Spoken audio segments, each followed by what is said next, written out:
Good afternoon students. आपण मागच्या लेक्चरमध्ये फिनॉल प्रिपेअर करायचे 5 मेथड शिकलो होतो. तर आज आपण आणखीन काही मेथड्स बघू ज्याने आपण फिनॉल प्रिपेअर करू शकतो. Today the method which we are going to see that is 6 from decarboxylation of salicylic acid. What is decarboxylation? Decarboxylation म्हणजे काय? डिकार्बोक्सिलेशन म्हणजे removal of carbon dioxide. Decarboxylation means removal of carbon dioxide. Removal of carbon dioxide that is CO2. आता salicylic acid म्हणजे काय तर बघा, ही benzene ring, इथं OH असलं तर हा काय झाला? फिनॉल. आणि इथं COOH म्हणजे कार्बोक्सिलिक ऍसिड असलं तर या कंपाऊंडला आपण सॅलिसिलिक ऍसिड म्हणतो. बघा, ही डिकार्बोक्सिलेशन रिॲक्शन तुम्ही अल्केन या चॅप्टर मध्ये 11th मध्ये अल्केन या चॅप्टर मध्ये शिकला असेल. You have already studied this reaction in alkane chapter. पण बघा, मी परत ती रिॲक्शन तुम्हाला रिवाइज करून दाखवतो. बघा, आता मी जी सांगणार आहे ती अल्केनची रिॲक्शन आहे. पहिलं ती रिवाइज करून नंतर आपण सॅलिसिलिक ऍसिड कडे जाऊ. बघा, मी कोणतं एक कार्बोक्सिलिक ऍसिड घेतो. आता मी घेतो इथे ऍसिटिक ऍसिड. काय ऍसिटिक ऍसिड? CH3COOH. हा काय? Acidic acid. It's IUPAC name 2 carbon. 2 carbon means ethane and E should be replaced by OIC acid, ethanoic acid. हा ऍसिड आहे. जर मी याची बेस संग रिएक्शन केली NaOH, so acid plus base gives salt and water H. From here OH, from here H, water will be removed out. So what we'll get? CH3 C double bond ONA. कारण इथून H आणि इथून OH water बाहेर जाईल. आता बघा, हा compound होता ऍसिटिक ऍसिड. जर मी इथून हायड्रोजन काढलं तर आपण त्याला ऍसिटेट म्हणतो. काय म्हणतो? ऍसिटेट. बघा, इथून आपण हायड्रोजन काढलं आणि त्या जागेवर काय टाकलं? सोडियम. मग या कंपाऊंडचं नाव काय होईल? Sodium acetate. याचं काय नाव होईल? सोडियम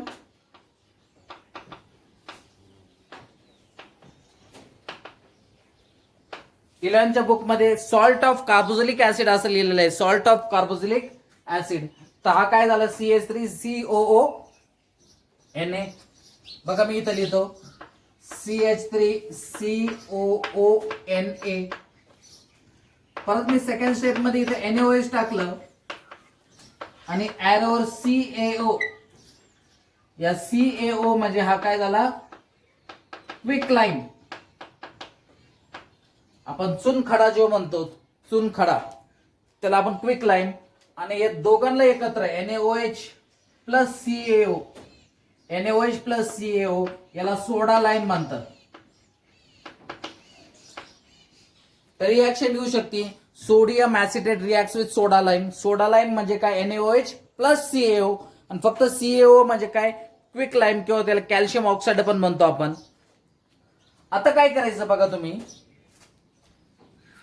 नीट इथं लक्ष द्या.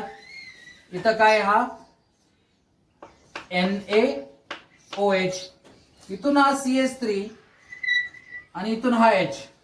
बघा, इथून CH3 इथून H. तर काय तयार होणार? अल्केन. म्हणून मी म्हटलं तर अल्केन चॅप्टर मध्ये तुम्ही हे शिकलाय. CH3 plus H gives CH4. बाकी काय राहिलं? Na किती वेळा राहिले? Na plus Na Na2. Carbon किती वेळा आहे? 1 वेळा. ऑक्सिजन 1 2 अँड दिस 3. तर बाय प्रोडक्ट काय असणार आहे? Sodium carbonate Na2CO3. तर मी इथं बघा, आता याचं लॉजिक काय आहे? मी इथं मिथेन प्रिपेअर करायचं होतं. काय तयार करायचं? मिथेन. तर मिथेनचा एक हायड्रोजन मी कमी घेणार आणि इथं टाकणार. कारण मला माहिती आहे एक हायड्रोजन कुठून येणार? NaOH मधून येणार. Alkenes 1 hydrogen is going to come from NaOH. इथून प्रत्येक वेळेस H येईल, म्हणजे घेताना एक हायड्रोजन काय कमी घ्यायचा. बघा, आता अल्केनचा पहिला मेंबर कोण आहे? CH4. दुसरा मेंबर कोणता आहे? C2H6. मला समजा जर C2H6 प्रिपेअर करायचं असतं तर मला माहिती आहे एक हायड्रोजन कुठून येणार आहे, NaOH मधून येणार आहे. मग घेताना मी एक हायड्रोजन कमी घेईल आणि इथं येईल C2H5. समजलं? मग इथून C2H5 आणि इथून हा H, तर काय तयार होईल, C2H6. समजली ही reaction. NaOH plus CaO is called as soda lime and CaO is called as quicklime. It is also called as calcium oxide. Okay, हे होतं अल्केनचं. पण आता आपल्याला चॅप्टर अल्केन नाही बघायचं, आपलं चॅप्टर चालू आहे फिनॉल. तर तीच रिएक्शन आपण इथे यूज करू शकतो का ते बघू आपण.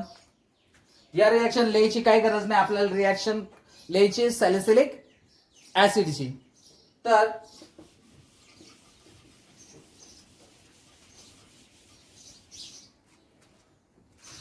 ओके, सॅलिसिलिक ऍसिड काय असतं, ही बेन्झीन रिंग, इथं OH टाकलं तर हा काय फिनॉल, COOH, हा सॅलिसिलिक ऍसिड. पण आपल्याला सॉल्ट ऑफ ऍसिड पाहिजे. मग हा ऍसिड आहे, त्याची रिएक्शन कशा संग करा, बेस संग NaOH, इथून H, इथून NaOH मधून OH, तिथून H, वॉटर बाहेर जाईल. तर काय तयार होईल,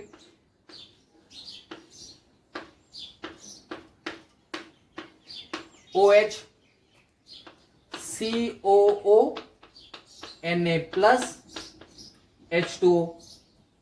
आणि याचीच रिएक्शन कशा संग करा, सोडा लाईम संग. याला म्हणायचं आपण सोडियम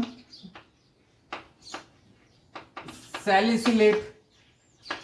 सोडियम सॅलिसिलेट, तर हा सोडियम सॅलिसिलेट घ्या बघा, COONA आणि इथं हा OH. आपण या रिएक्शन मध्ये काय टाकत असतो, NaOH, एरोवर काय CaO आणि हीट. बघा आता हा झाला R ग्रुप, इथून हा H घेणार. कारण ज्यावेळेस हा COONA बाहेर जाईल तर इथं हायड्रोजन टाकावं लागणार, कारण बेन्झीनवर प्रत्येक ठिकाणी काय असतो, एक हायड्रोजन असतो. इथं हायड्रोजन नाहीये, कारण इथून हायड्रोजन काढून काय टाकलं आपण, OH. इथून हायड्रोजन काढून काय टाकलं, COONA टाकलं. आता परत त्याला तो हायड्रोजन द्यायचा, तर काय तयार होईल बघा.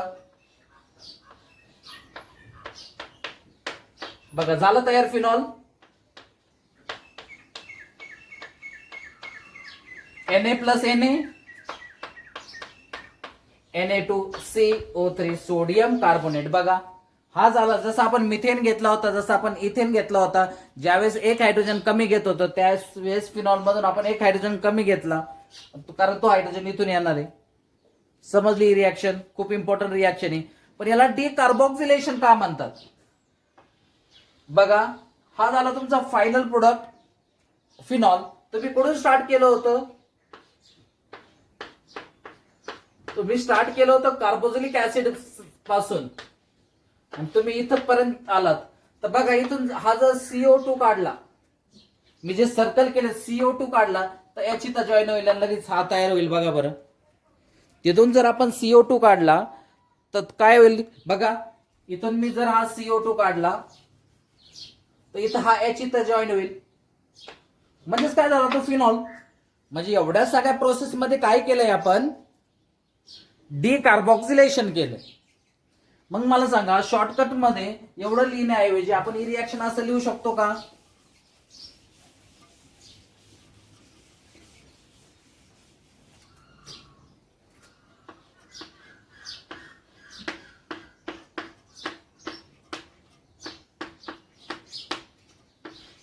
पहिल्या स्टेप मध्ये आपण काय यूज केलं, NaOH. दुसऱ्या स्टेप मध्ये काय यूज केलं, NaOH प्लस CaO. डायरेक्ट हा CO2 काढून टाकायचा. बघा NaOH दोन्ही तर कॉमन आहे, मग एकदाच NaOH लिहिलं तर चालेल का, कारण त्याचे खूप सारे मॉलिक्युल्स असू शकतात. म्हणून NaOH प्लस CaO. फक्त इथून CO2 बाहेर काढायचा, मायनस CO2. ऍक्च्युली तो CO2 बाहेर नसून काय बाहेर जातं, Na2CO3 सोडियम कार्बोनेट बाहेर जातं. तर इथं काय तयार होणार, इथं तयार होणार फिनॉल. म्हणजे आपण अशी पण रिएक्शन लिहू शकतो, एकदम वन स्टेप मध्ये ही रिएक्शन आपण बोर्ड एक्झाम मध्ये पण लिहू शकतो. समजलं? Okay okay. Next reaction is from Grignard reagent. बघा रिग्नार रिएजंट खूप कंपाऊंड्स तयार करतो. काय Grignard reagent? R MgX. R MgX is a Grignard reagent. R group मी इथं घेतो C6H5 MgBr. म्हणजे इथं काय एक बेन्झीन रिंग आणि त्याला काय जोडलं MgBr. पण प्रत्येक वेळेस बेन्झीन काढू शकतो, काढाऐवजी मी असं लिहू शकतो का C6H5. बघा 1 2 3 4 5 6 कार्बन्स आणि 5 हायड्रोजन. का 5 हायड्रोजन? कारण एक हायड्रोजन काढून आपण काय टाकला MgBr टाकलाय. याचं जर मी ऑक्सिडेशन केलं नॅसेंट ऑक्सिजन, याचं जर ऑक्सिडेशन केलं तर ऑक्सिजन इथं बॉन्ड बनवणार. तर काय तयार होईल C6H5OMgBr. OMgBr. याची रिएक्शन मी जर वॉटर संग केली H आणि OH. As you know Grignard reagent R group तो हायड्रोजन खूप लवकर ऍब्स्ट्रॅक्ट करतो. रिग्नार रिएजंटचा हा जो आर ग्रुप आहे तो हायड्रोजन खूप लवकर ऍब्स्ट्रॅक्ट करतो, कारण हा आर हा निगेटिव्ह असतो आणि हायड्रोजन हा पॉझिटिव्ह असतो. बघा मग हा C6H5O इथून हा हायड्रोजन घेईल. याने हायड्रोजन घेतले, दोन्ही इलेक्ट्रॉन्स कोणावर जातील? या ऑक्सिजनवर. तर काय तयार होईल बघा C6H5OH. म्हणजे C6H5OH म्हणजे काय? हा झाला C6H5OH. म्हणजे हा काय तयार झाला फिनॉल. बघा C6H5OH. बाहेर काय केलं बघा, इथं Mg, इथं Br आणि इथून काय राहिलं OH. का असं अटॅच करायचं? कारण Mg is 2 plus Br is -1 आणि दिस इज -1. बघा -2 + 2 विल गेट कॅन्सल. हा स्टेबल कंपाऊंड आहे. तर इथं काय तयार झालं? फिनॉल तयार झालं. This is from Grignard reagent. Grignard reagent first undergoes oxidation आणि ऑक्सिडेशन नंतर आपण फिनॉल तयार करू शकतो. म्हणून आपल्याला फिनॉल तयार करायचंय, म्हणून आपण इथं घेतला C6H5. Okay, understood this reaction. Now next reaction. Okay, this is the last method of preparation of phenol from benzene. बघा बेन्झीन काय असतं? C6H6. This is benzene.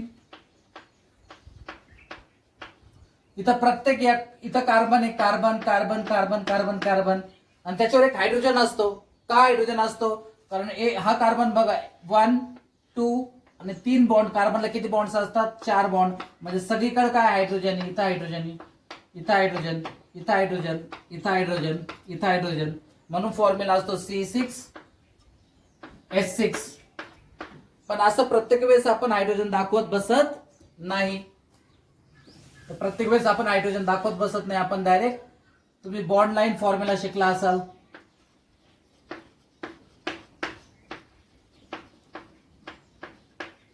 तरी झाली बेन्झीन. याचं जर आपण ऑक्सिडेशन केलं आणि इथं कॅटलिस्ट वापरलं V2O5, याला आपण म्हणतो vanadium pentoxide. Vanadium pentoxide. Periodic table मध्ये व्हॅनेडियम एक एलिमेंट आहे. डी ब्लॉक मध्ये हा एलिमेंट आहे व्हॅनेडियम. आणि O5 म्हणजे पेंटॉक्साइड. याचं नाव आहे व्हॅनेडियम पेंटॉक्साइड. टेम्परेचर तुम्ही जर 300 डिग्री सेल्सिअस घेतलं तर बघा मी सांगितलं बेन्झीनवर प्रत्येक ठिकाणी काय असतं? एक हायड्रोजन. समजा इथं हा हायड्रोजन आहे, हा ऑक्सिजन त्याला जाऊन अटॅच होईल कारण ऑक्सिडेशन होतंय. तो हायड्रोजन कोणताही घ्या मग बेन्झीन रिंगचा, असं टॉप मोस्ट घ्यायचा असं काही नाही. कोणताही हायड्रोजनच्या ठिकाणी काय होईल? आता ऑक्सिजन ऍड होईल. मग काय तयार होईल बघा,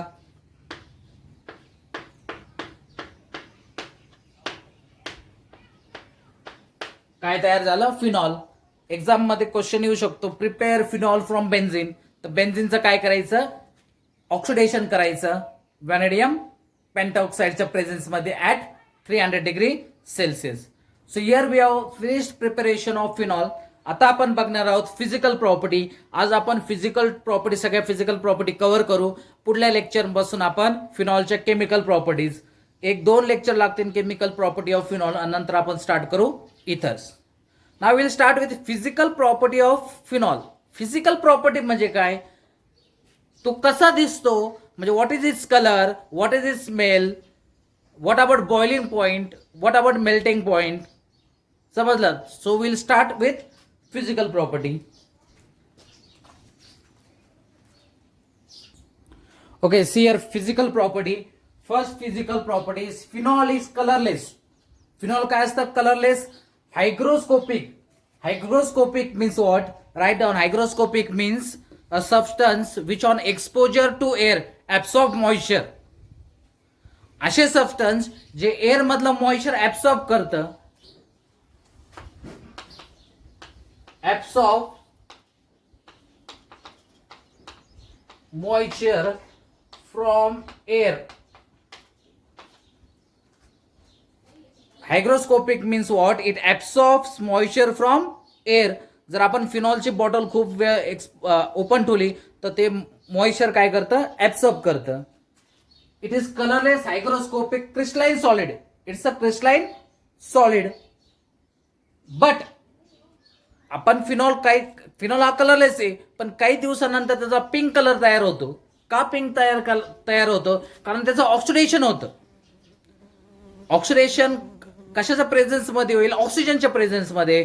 तुम्ही जर फिनॉलची बॉटल खूप दिवस ओपन जर ठेवली तर त्याचा कलर काय तयार होतो? पिंक कलर तयार होतो, कारण त्याचं ऑक्सिडेशन होतं. बघा, it attains pink colour on exposure to air and light. It attains pink color on exposure to air and light because of oxidation. म्हणून केमिस्ट्रीमध्ये जे बॉटल्स असतात बघा, रेडिश ब्राऊन कलरच्या बॉटल्स असतात, त्याला आपण अँबर कलर बॉटल म्हणतो. कोणते बॉटल म्हणतो? Amber colour bottle. What is amber colour bottle? The bottle which does not allow sunlight to enter in it. कारण बरेचसे केमिकल काय होतात, सनलाइट आणि एअरच्या प्रेझेन्स मध्ये ऑक्सिडाइज होतात. म्हणून आपण ऑक्सिडेशन प्रिव्हेंट करण्यासाठी ते अँबर कलरच्या बॉटलमध्ये ठेवतो. रेडिश ब्राऊन कलरची बॉटल आहे. केमिस्ट्री लॅबमध्ये जर तुम्ही प्रॅक्टिकल करायला आले 12th मध्ये तर तुम्हाला ते बघायला भेटेल. तर पहिला पॉईंट काय, phenol is colourless, hygroscopic, crystalline solid, but on exposure to air and light it turns into pink colour. Second, phenol is poisonous in nature. Phenol काय poisonous, but can act as antiseptic and disinfectant. तुम्ही जर Dettol बघितला असेल तर Dettol आपण antiseptic म्हणून वापरतो. Dettol is actually derivative of phenol. Phenol पासून तयार केलेला असतो डेटॉल, आणि अँटीसेप्टिक म्हणून वापरू शकतो आपण. डिसइन्फेक्टंट काय असतात, आणि डिसइन्फेक्टंट आणि अँटीसेप्टिक मध्ये काय फरक आहे बघा. डिसइन्फेक्टंट आपण वुंड्सवर लावतो, म्हणजे लिव्हिंग टिश्यूवर आपण ते अप्लाय करू शकतो. आपल्याला जखम झालेल्या असेल तर त्याच्यावर आपण डेटॉल लावतो. डेटॉल आपण त्या लिव्हिंग टिश्यूवर जे केमिकल, म्हणजे आपण डेटॉल म्हणा किंवा एखादी क्रीम म्हणा ज्याच्यात आयोडीन असेल, ती आपण लिव्हिंग टिश्यूवर, आपल्या बॉडीच्या लिव्हिंग टिश्यूवर लावतो, त्याला आपण अँटीसेप्टिक म्हणतो. आणि डिसइन्फेक्टंट म्हणजे काय, आपले फ्लोअर क्लीनर्स आहे, त्याला आपण डिसइन्फेक्टंट म्हणतो, कारण ते आपण टाकतो नॉन लिव्हिंग थिंगवर.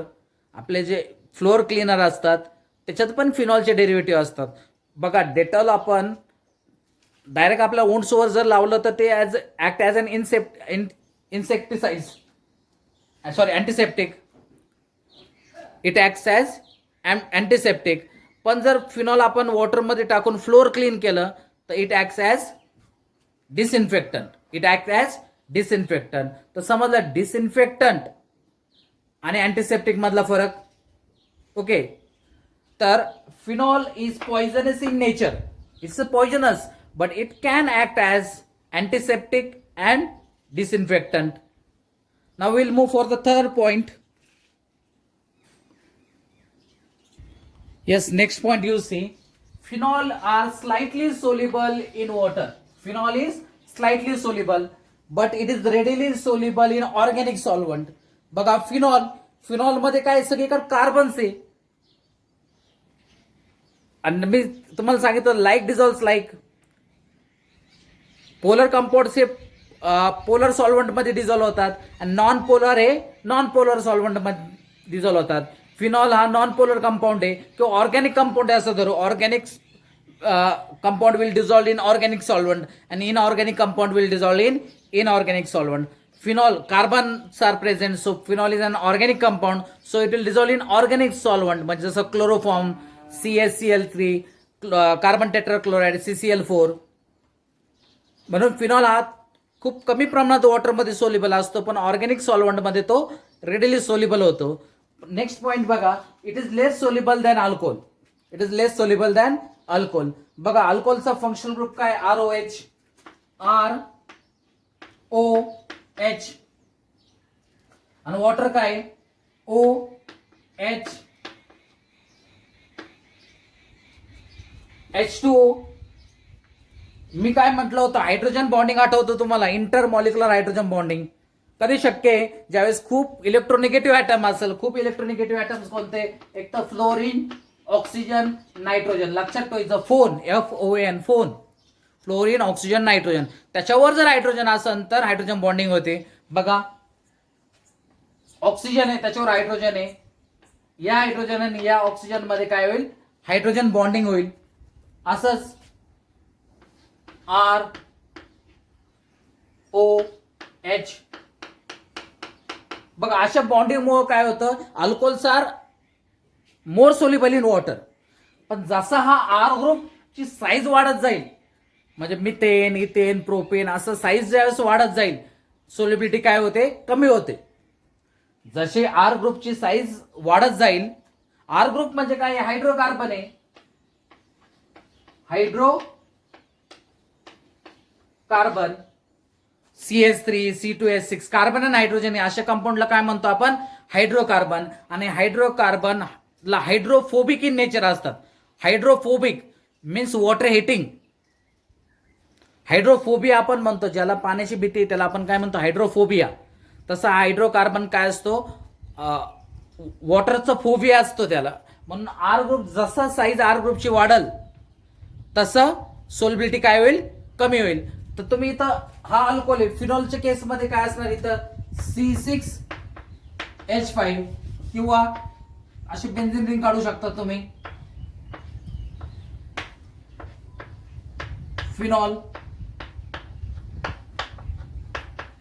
बघा इथं इंटरमॉलिक्युलर हायड्रोजन बॉन्डिंग होईल.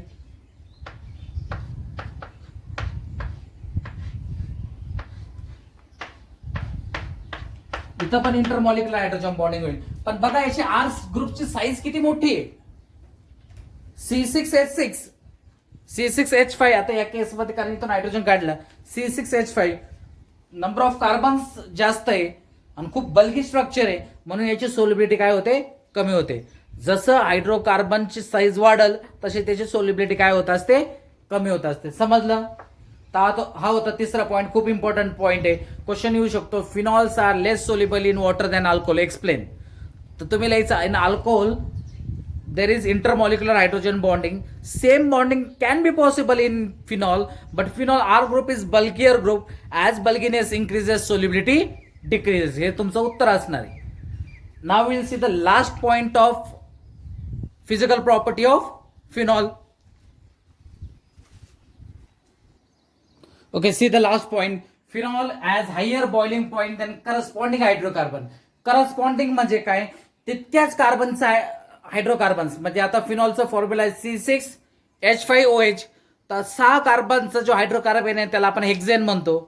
तर हेक्झेन पेक्षा त्याचं बॉइलिंग पॉईंट जास्त आहे. असं का, बघा हा झाला फिनॉल, बेन्झीन रिंग,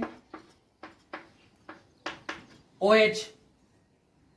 OH कोणत्याही पोझिशनला असू शकतो. तर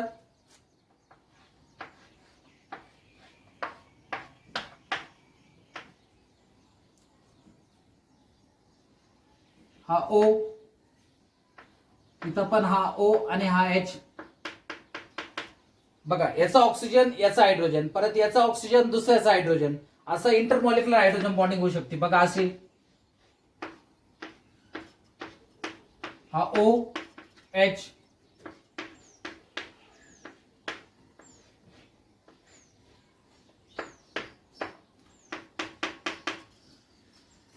ऑक्सिजन खूप इलेक्ट्रोनिगेटिव्ह ऍटम आहे, त्याच्यावर हायड्रोजन अटॅच आहे, म्हणजे इंटरमॉलिक्युलर हायड्रोजन बॉन्डिंग होऊ शकते. काय तयार होईल? इंटरमॉलिक्युलर. इंटरमॉलिक्युलर म्हणजे दोन वेगळ्या मॉलिक्युल मध्ये इंटरमॉलिक्युलर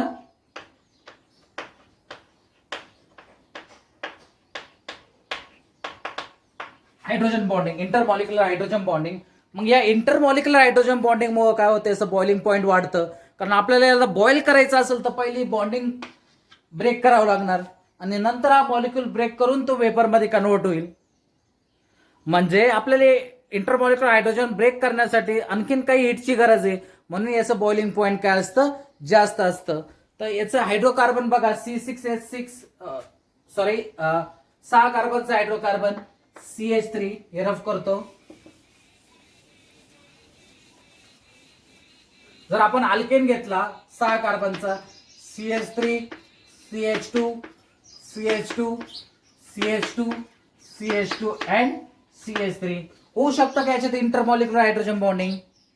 इंटरमॉलिक्युलर हायड्रोजन बॉन्डिंग साठी हायड्रोजन इलेक्ट्रोनिगेटिव्ह ऍटम वर पाहिजे. कोणते electronegative atom? FON fluorine oxygen nitrogen आहे का इथं? म्हणजे इथं इंटरमॉलिक्युलर हायड्रोजन बॉन्डिंग होणार नाही. म्हणून त्याच्या करस्पॉन्डिंग अल्केन किंवा करस्पॉन्डिंग